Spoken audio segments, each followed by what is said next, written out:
मन मेरे मलिन जातम गुण मनन कर पापिता विषमन कर हरि हंत सीता चारि पाटक साधु पति बंधन।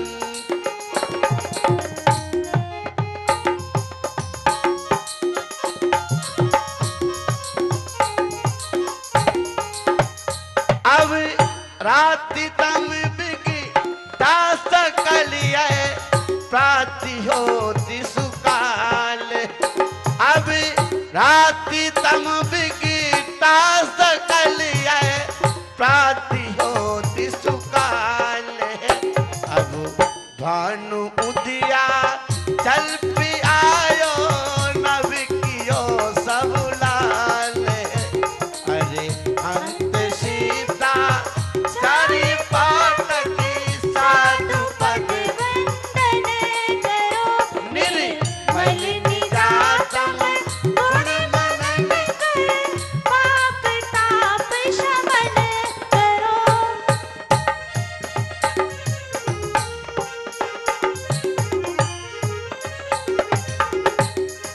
हो पंछी मनोहर शब्द बोले गंध पवन चलाते।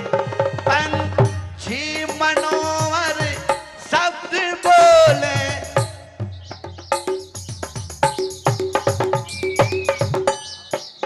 हो पंछी मनोहर शब्द बोले गंध पवन चला। हो पंछी मनोहर शब्द बोले गंध पवन चला। कहूँ और है भगवान सुमिरन वह प्रफुल्लित गाते।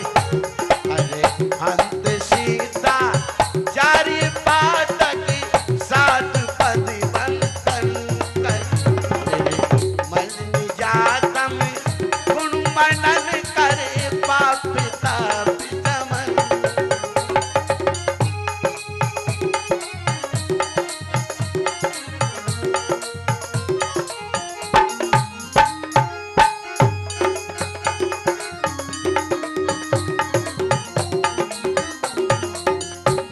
ओ बा जे बजे रम नीक माता गीत मंगल हो।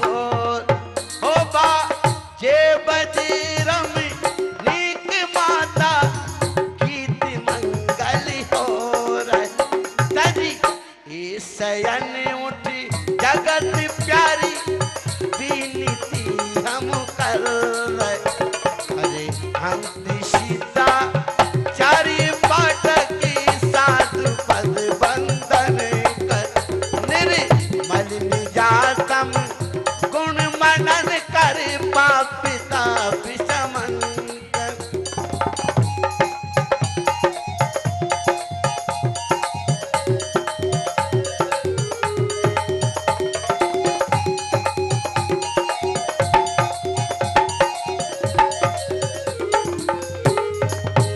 है समय सामा यक मनोवर ध्यान निर्मल कीजी। है समय सामा यक मनोवर ध्यान निर्मल कीजी।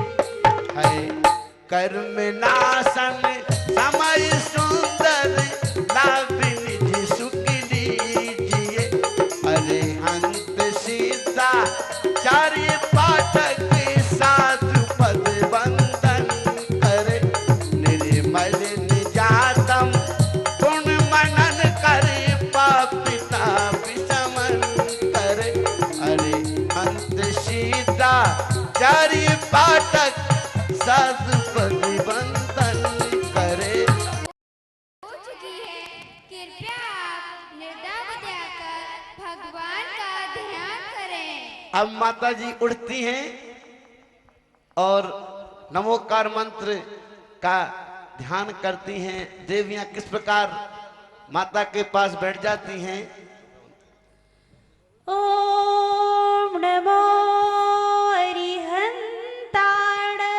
माता हाथ जोड़कर किस प्रकार बोलती हैं? ओम नमो सिर सिद्धार्थ ओम नमो आयरियाण ओम नमो उवज्जायाण नमो लोहे शबसाहुण।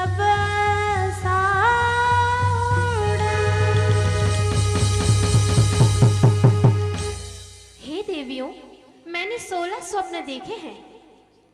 कौन से? अब माता गाकर इस स्वप्न किस प्रकार दिए?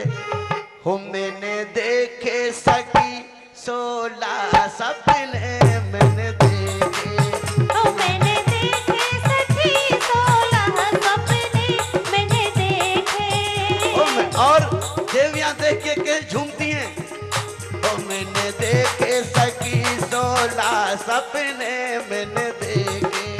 ओ मैंने देखे सखी 16 सपने मैंने देखे। और सुकली सुगजिए रावत देखो सुगल सवज है रावत देखो रावत देखो। और आप सब तालियां बजाइए, क्या बात है, तालियां। देखिए माता के 16 स्वप्न चल रहे हैं। माता बता रही है कि क्या क्या देखा है उन्होंने स्वप्न मेघ में। समान सुकरज करे मैंने देखे सखी 16 सपने मैंने देखे। द्वितीय सफेद बेल धड़ देखा द्वितीय सफेद बेल धड़ देखा बेल धड़ देखा बेल धड़ देखा। उन्नत कंदा सब बने मैंने देखे मैंने देखे सखी 16 सपने। सभी तालियां, सभी लोग तालियां बजाएंगे, सभी तालियां। देखिए देवियां कैसे ध्यान से सुन रही है माता के 16 सपनों को। तीजे सिंह धवल शुभ देखा तीजे सिंह धवल शुभ देखा धवल शुभ देखा धवल शुभ देखा। तीजे सिंह धवल शुभ देखा कंदा लाल सुवर्ण बने। मैंने देखे सखी 16 सपने मैंने देखे। और चौथे में कहती है सिंहासन स्थित लक्ष्मी देखी सिंहासन स्थित लक्ष्मी देखी ओ लक्ष्मी देखी हाँ लक्ष्मी देखी। और नाग सोन घटिन वन कने मैंने देखे सखी 16 सपने मैंने देखे। पांचे फूल माल है गंधित पांचे फूल माल है गंधित माल है गंधित माल है गंधित। भ्रमर भ्रमण गुण गान तने मैंने देखे सखी 16 सपने मैंने देखे। और छठे शशि पूरण तारायु छठे शशि पूरण तारायुध पूरण तारायुध पूरण तारायुध। अमृत झरता जगत तने मैंने देखे। ओ मैंने देखे सखी 16 सपने मैंने देखे। और सप्तम सूर्य निशातम हारी सप्तम सूर्य निशातम हारी निशातम हारी निशातम हारी। पूर्व दिशाए उदित कने मैंने देखे। ओ मैंने देखे सखी 16 सपने मैंने देखे। और देवियों कौन से क्या देखा? सुवर्ण कलश दोई जल पूरण वर्ण कलश दोए जल पूरण दोए जल पूरण दोए जल पूरण। कमल पति ते ढके सने मैंने देखे सखी 16 सपने मैंने देखे। और नौ में मील युगर कन रमते नव में मीन युगल कर रमते युगल कर रमते युगल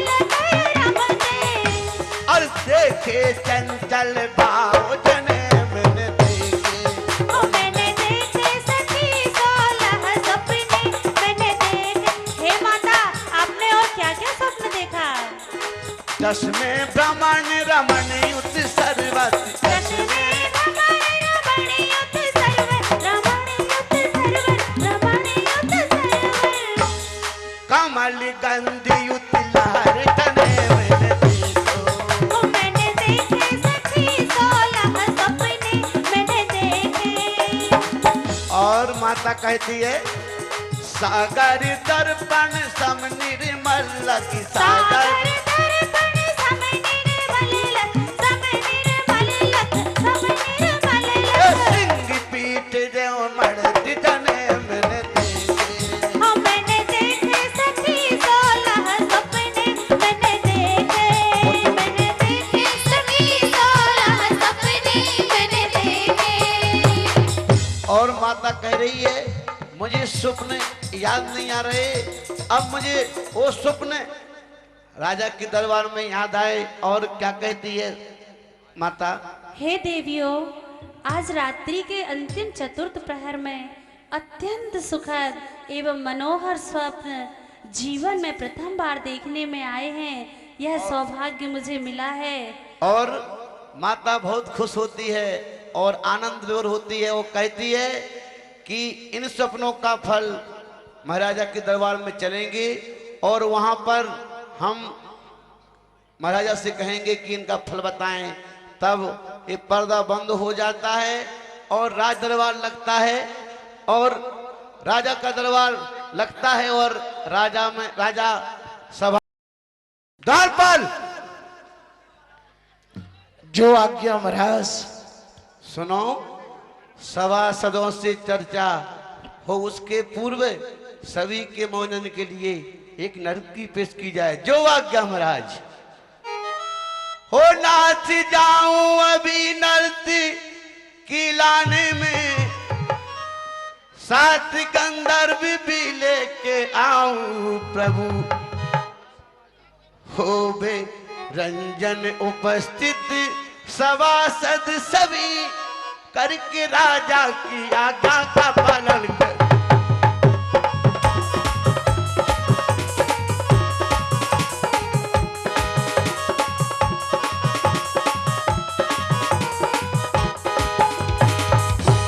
नर्तकी उपस्थित हो। नर्तकी को लेने द्वार पर जा रहा है।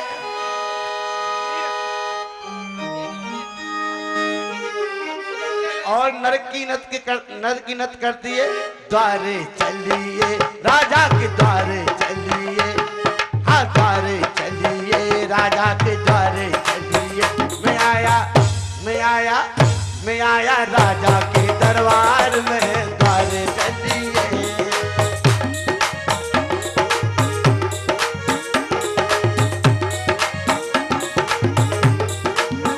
हो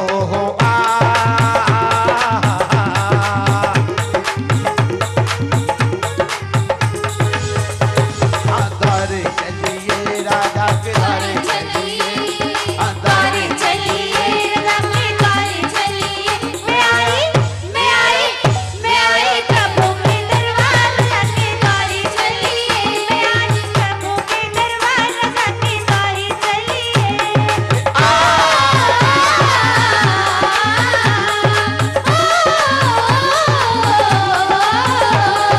गर्भ कल्याणक उत्सव आया, हाँ गर्भ कल्याणक उत्सव आया राजा का दरबार। गर्भ कल्याणक उत्सव आया, नर नारी हर्षाए। देखो नगर में खुशियाँ छाई, देखो नगरिया खुशियाँ छाई, नर नारी हर्षाए। मैं आई प्रभु के दरबार राजा के द्वारे चलिए। द्वारे चलिए राजा के द्वारे चलिए। द्वारे चलिए राजा के द्वारे चलिए। ए आया राजा का दरबार। हाँ तारे तालियां क्या बात।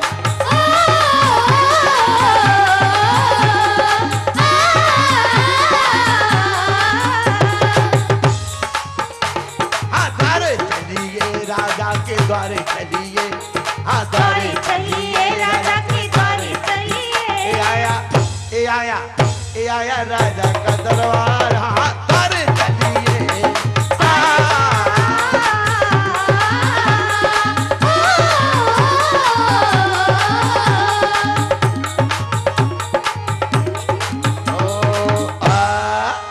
अब देवी थक जाती है और चली जाती है। और महाराजा क्या कहते हैं, मंत्री महोदय, अयोध्या नीति निपुण, कुशल राज्य संचालक, धर्म प्रतिपालक आपके राज्य की व्यवस्था और औचित्य दंड नीति को देखकर अन्य प्रशासक आश्चर्य करते हैं।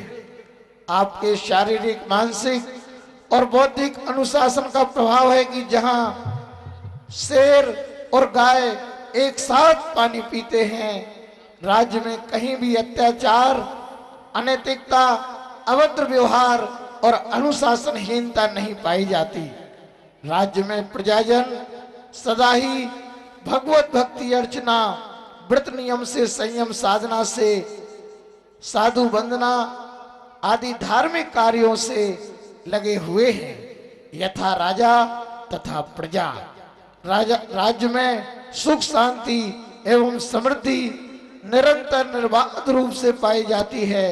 महाराज, राज्य की व्यवस्था अति सुंदर है, रहेगी ऐसी कामना है। तो यह मंत्री चला जाता है और फिर क्या कहते हैं महाराजा, अति उत्तम मंत्री जी, राज्य व्यवस्था का निरंतर ध्यान रखना, भोग भूमि की समाप्ति पर प्रजाजनों को अशांति ना हो, प्रजा कर्तव्य परायण रहे, आप समुचित मार्गदर्शन देते रहिए। तब महाराजा नाविराय सेनापति को बुलाते हैं और कहिए सेनापति महोदय, और सेनापति महोदय शीघ्र ही उपस्थित होते हैं और कहिए सेनापति महोदय, राज्य में शांति स्थापित करने और आकस्मिक स्थिति का नियंत्रण करने हेतु आपकी सैन्य व्यवस्था किस प्रकार है, यथावत अवगत कराइए। तब सेनापति महोदय कहते हैं, महाराज धीराज, प्रजापालक नरोत्तम, अवध नरेश, आप सैन्य व्यवस्था से निरंतर निश्चिंत रहिए। कारण कि सेना की व्यवस्था निम्न प्रकार की गई है, जिसमें गज सेना, अश्व सेना, रथ सेना, पैदल सेना, जल सेना के साथ अंग, वंग, कलिंग, कुरुजामल, कर्नाटक, कश्मीर, मगध, मालव, सौराष्ट्र, महाराष्ट्र, कौशल, पांचाल आदि सभी प्रदेशों की अनेक सेनाएं नाना प्रकार के अस्त्र शस्त्रों से सुसज्जित की गई हैं, जिनके नाम सुनते ही राजागण दांतों तले उंगली दबा लेते हैं। महाराज, एक तो आकस्मिक ऐसी स्थिति असंभव है, और यदि कदाचित कोई अवसर आ ही जाए तो हमारी सैन्य व्यवस्था सुदृढ़ और सतर्क है, आप निश्चिंत रहिए। तब महाराजा नाविराय बहुत ही प्रसन्नता है सेनापति, निरंतर सावधानी रखना अपना कर्तव्य है। आप लोग राज्य के असीम शुभचिंतक हो, अपने कर्तव्य का पालन करना ही श्रेष्ठ धर्म है। प्रत्येक नगर निवासी शानंद जीवन यापन करे, ऐसी कामना है। तब सेनापति खुश होकर चले जाते हैं और राजा कहते हैं, आप जाइए। सभासद नंबर 1 आता है। अब सभासद से कुछ जानकारी लेते हैं। तब क्या कहता है, सामने आकर सभासद, श्रीमान की अत्यधिक अनुकंपा से अभी तक तो शांति है, परंतु भारतवासियों का भविष्य समुज्जल दिखाई नहीं दे रहा है। तब महाराजा कहते हैं, महानुभाव, इसका कारण क्या प्रतीत होता है, निसंकोच कहिए। तब नंबर 2 आता है सभासद।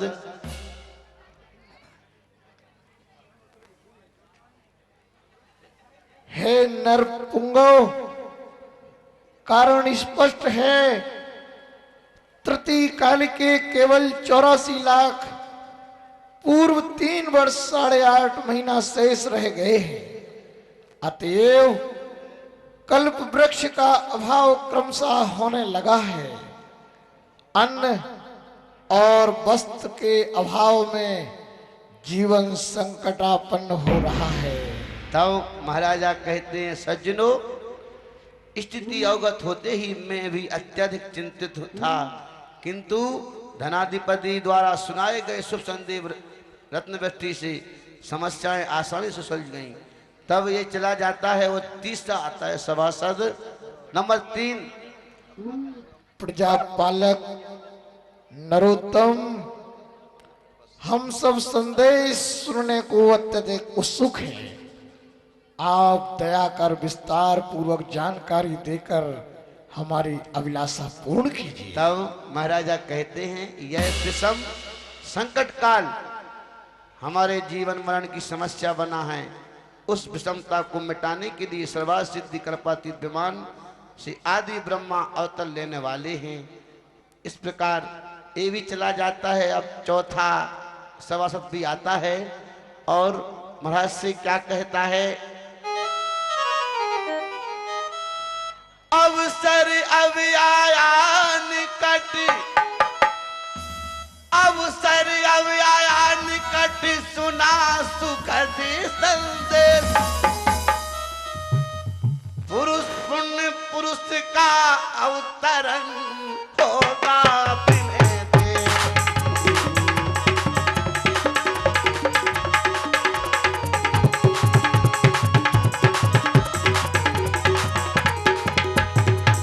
और कहता है, आर्य श्रेष्ठ, आपके इस अभूतपूर्व संदेश से हम समस्याओं को विधिवत समाप्त करने वाले पुरुषोत्तम के स्वागत हेतु पलक पावड़े बिछा प्रतीक्षारत हैं।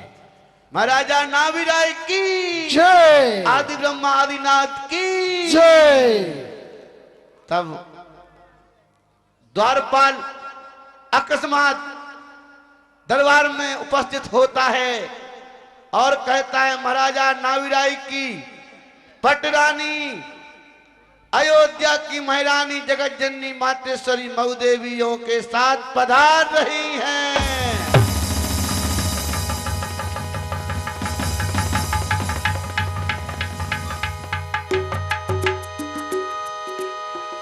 और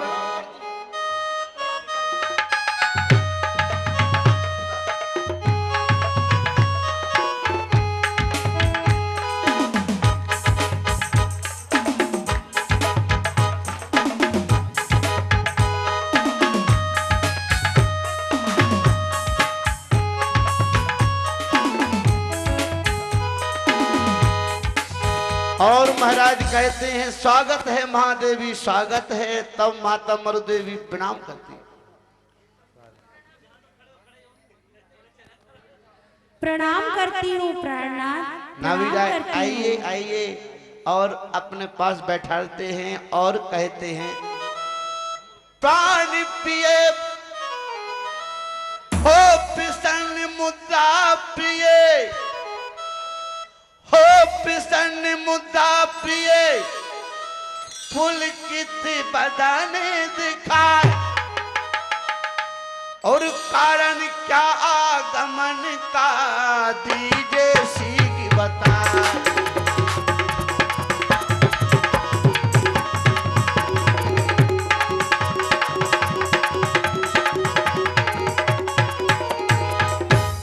प्रिय, प्रसन्नता का कारण जानना चाहता हूँ। तब महारानी मऊदेवी क्या कहती हैं प्रणाम करते हुए, माननीय आर्य सत्तम, आज मैं अपने शयन कक्ष में निद्रा मग्न थी। अचानक रात्रि के अंतिम चतुर्थ प्रहर में मुझे एक से एक सुंदर 16 स्वप्न दृष्टिगोचर हुए। उसके बाद ऐसा प्रतीत हुआ कि मेरे मुख में एक दिव्य वृषभ प्रवेश कर रहा है। तब महारानी मरुदेवी उस स्वप्न कहती है, हे नाथ पिछली रात में हम स्वप्न 16 ही देखिया। हे नाथ पिछली रात में हम सपने 16 देखिए। गज बेल सिंह सुदेवी अमलान वन कर, हे नाथ पिछली रात में हम स्वप्न 16 देखिया।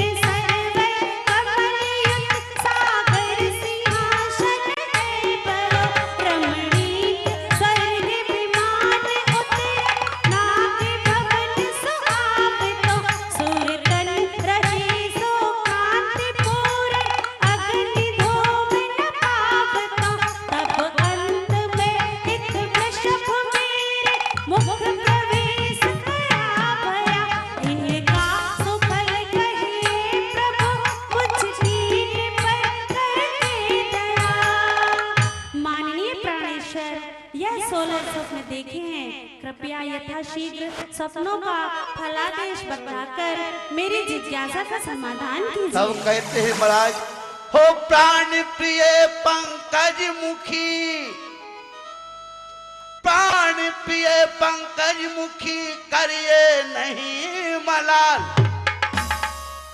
ऐसा देखा सुकन में कहिए तू सुखहार।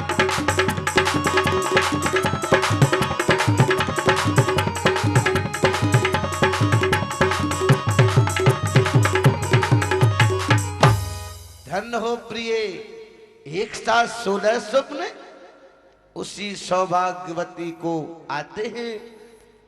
और महाराज कहते हैं, जिसकी विशाल कुक्षी को पावन करने वाले तीर्थंकर अवतार लेने आते हैं, आनंद स्वरूप स्वप्नों का फलादेश सुन लीजिए। तब माता को महाराज किस प्रकार स्वप्नों का फल बताते हैं। ए देवी ऐरावत हाथी, जो तूने, और महाराजा बड़ी गरिमा के साथ विचार करते हैं अपने आप में और सोचते हैं कि यह 16 स्वप्नों का फल क्या हो सकता है।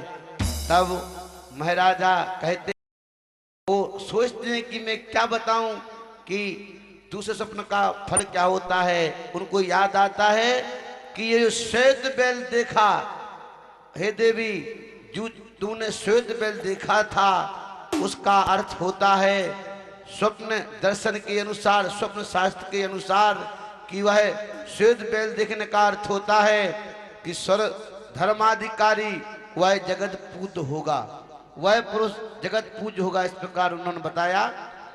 तीसरा स्वप्न, उससे देखती है माता और उसका फल अनंत शक्ति धारण करने वाला यह पुत्र होगा। शेर शक्ति का प्रतीक है, पुत्र भी शक्ति का प्रतीक होगा। इससे शक्तिशाली होता है, उसी प्रकार से तुम्हारा पुत्र भी शक्तिशाली होगा। और चौथे स्वप्न में महाराज विचार कर रहे हैं कि जो देवी ने लक्ष्मी का अभिषेक करते हुए बताया, उसका फल इंद्रों द्वारा पांडुक शिला पर अभिषेक होगा। जो तुम्हारे यहाँ पुत्र होगा, उसका अभिषेक इंद्र पांडुक शिला पर ले जा करके क्षीरोदधि समुद्र का जल ला करके अभिषेक करेंगे। और पांचवें स्वप्न में जो तो पुष्पमाला देखा है तुमने, उसका फल है तीर्थंकर प्रवर्तन करने वाला होगा। ये जो 2 पुष्पमालाएं देखी है तुमने, निश्चित ही इस नगरी में जो पुत्र होगा वह तीर्थंकर होगा। और छठवां स्वप्न, पूर्ण चंद्रमा, पूर्णिमा की तरह, जैसे पूर्णिमा के दिन पूर्ण चंद्र होता है, वह जो स्वप्न देखा है, ये 3 लोक में